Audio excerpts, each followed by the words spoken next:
dhoksina itti dhumuun keenya milkii fideka Oromiyaa keenya misoomsina ka kiyyofamaa turre kiyyoo alaga qulqullinee dhune rabbiif galata garbu bakkaan keenya iyyummaatu hafa amma balleessina hojiitti dafa yoona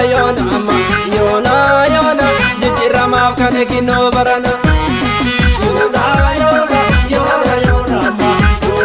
yoona jijjiiramaaf kan eeginoo barana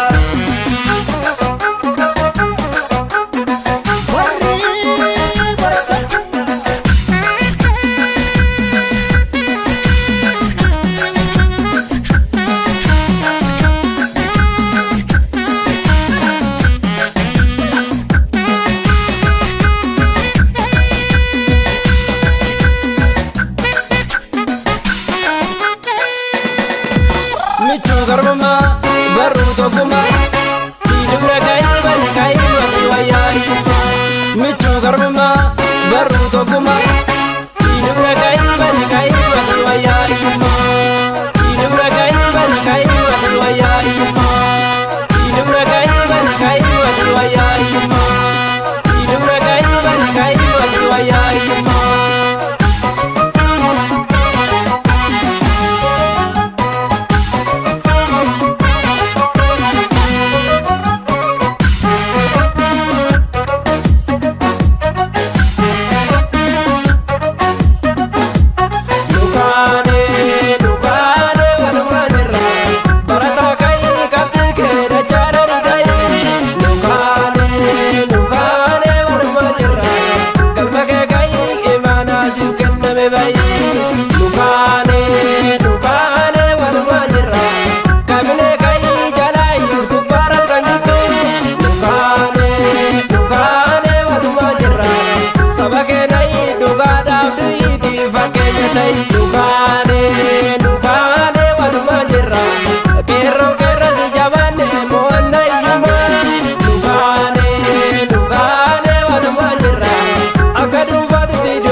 Gada